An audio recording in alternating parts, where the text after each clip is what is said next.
প্ৰিয় দৰ্শক ২৬ জানুৱাৰী ৰাতিপুৱা মই ধনিয়া গুটি অলপ শুকানে সিঁচিছিলোঁ সেই ধনিয়া গুটিখিনি কেনেকৈ কিমান পৰিমাণে গজিলে আজি 10 ফেব্ৰুৱাৰী সেয়া আপোনালোকক দেখুৱাম বুলি আহিছোঁ ভিডিঅ'টো আপোনালোকে সম্পূৰ্ণৰূপে চাব বুলি আশা কৰিলোঁ এয়া আপোনালোকক দেখুৱাইছোঁ চাওক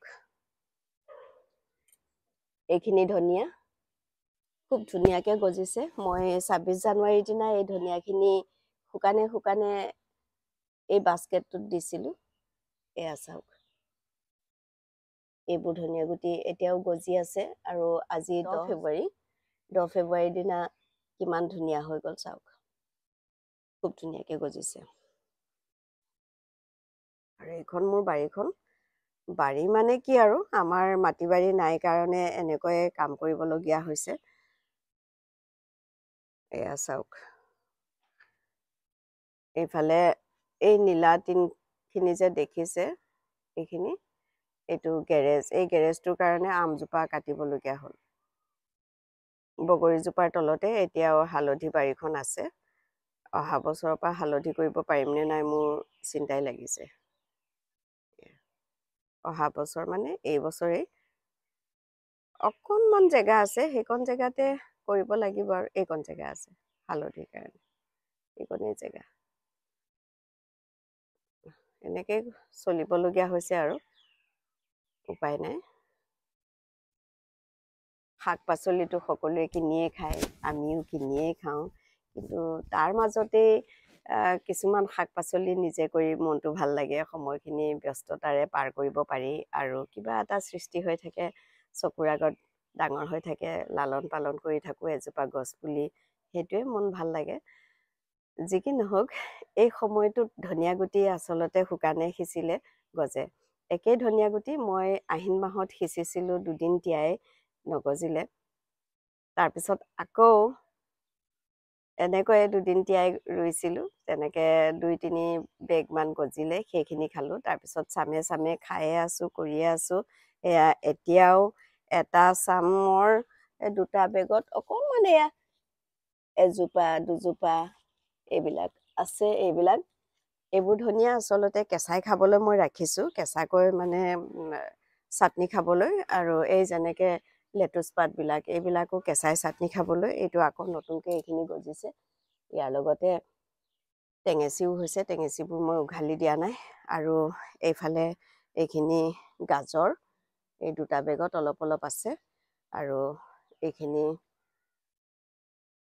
আগবোৰ ওলালেই এইবোৰ পালেং ডাঙৰ হৈ গ'ল পালেং তথাপিও 2-1 পাত কেঁচাকৈ খাবলৈ ইয়াৰ পৰা নিব পাৰি কিন্তু বাকীটো আৰু সৰহকৈ কিনিবলৈ হ'লে বজাৰৰ পৰা কিনি অনাই হয় তেনেকৈ খোৱা হয় এতিয়া ধনিয়া গুটিখিনি কেনেকৈ এনেকৈ গজিলে সেই সম্পৰ্কে আচলতে মোৰ বহুত দীঘলীয়া এটা অভিজ্ঞতা আছে সৰু মইনাৰ কেঁচুৱাতে এবাৰ গৈছিলোঁ বৰ্ধমান ইউনিভাৰ্চিটিত ৰিফ্ৰেছাৰ কৰিবলৈ সেই তেতিয়া মই যোৱাৰ আগে কিনো কৰোঁ বুলি ধনিয়া গুটিখিনি আছিলে এগাল শুকানকৈ বাৰীত সিঁচি থৈ গৈছিলোঁ এমাহৰ মূৰত ঘূৰি আহি দেখিছিলোঁ খুব ধুনীয়াকৈ গজিলে সেইখিনি ধনিয়া এটাও মিছ মৰা নাই তেতিয়াৰ পৰাই মই তেনেকৈ এই ছিজনটোত বিশেষকৈ জানুৱাৰী মাহৰ 26 তাৰিখ পাৰ হোৱাৰ পিছত এনেকৈ ধনিয়া গুটিবিলাক সিঁচি দিওঁ আৰু গজে খুব ধুনীয়াকৈ কিন্তু সৰুতে আমি দেউতাক দেখিছিলোঁ কেনেকৈ ধনিয়া গুটি ৰুৱে পৰম্পৰাগতভাৱে দেউতাহঁতে ধনিয়া গুটি সিঁচিছিল 7 দিনত গজিছিল 2 দিন তিয়াই ৰাখে মাৰ্কিন কাপোৰেৰে বা মাহঁতৰ চাদৰ গামোচা এনেকৈ কপাহী কাপোৰেৰে বান্ধি টোপোলা বান্ধি হয় চৌকাৰ কাষত পুতি ৰাখে ৰাতিটো নহ'লে বা বাৰীত পুতি ৰাখে বাৰীত পুতি তাৰ ওপৰত জুই ধৰি দিয়ে জুই জ্বলাই দিয়ে নহ'লে গোবৰত পুতি ৰাখে 2 দিনৰ পিছত ধুনীয়াকৈ গজালি মেলাৰ পিছত সিঁচি দিয়ে 7 দিনত গজি উঠে তেতিয়া দেখিছিলোঁ কিন্তু এতিয়া সেইবিলাক কৰি থাকিবলৈ সময়ো নাই অৱশ্যে মই কৰিছোঁ সেই প্ৰতিটো পৰ্যায়ে মই কৰি চাইছোঁ নকৰাকৈ থকা নাই কাৰণ যেতিয়া জিকা গুটি পচোৱা হয় জিকা গুটিও একেটা পদ্ধতিৰে পোখা মেলোৱা হয় তিতাকেৰেলা গুটিও একেটা পদ্ধতিৰে পোখা মেলোৱা হয় তিতাকেৰেলা গুটি আগতে আমি কলগছৰ পটুৱাটো দেউতাক চাই ভৰাই থৈছিলোঁ তেতিয়া গুটিবিলাক মানে কোমল হয় আৰু গজালি মেলে তেনেকুৱাকৈ দেখিছিলোঁ কিন্তু এতিয়া সময়ো নাই আৰু এই ছিজনটোত যিহেতু ধনিয়া গুটি গজে সেইকাৰণে মই এনেকৈ ধনিয়া গুটিখিনি সিঁচিছিলোঁ। এয়া আমাৰ বাৰীখন চাওক, এইবিলাক বিলাহী লাগি আছে আৰু এইবোৰ বেঙেনা লাগিছে, বৰ বেঙেনা। এইখিনি বিলাহী আৰু এইজোপা কণ বিলাহী, এই কণ বিলাহীও এয়া লাগিছে। এইফালে এইজোপা বৰ বিলাহী, এয়া লেচেৰা বগাইছে। বাকী বাৰীখন এইখন মাটি আছে, এতিয়াও জমা হৈ আছে মাটি। আৰু এইফালেদি এয়া শুকান গোবৰ ৰাখিছোঁ এনেকৈ, এইখিনি নৰা ৰাখিছোঁ। আৰু ইয়াত আছে কেঁচু। তাৰপিছত এইফালে আছে এইখিনি মেটেকা। আৰু এইফালে এইখিনি মাটিখিনি মিলাবলৈ বাৰু মোৰ হেৰি আছে, আৰু বেগ আছে, বেগত উঠাম, কিন্তু জেগা নাই।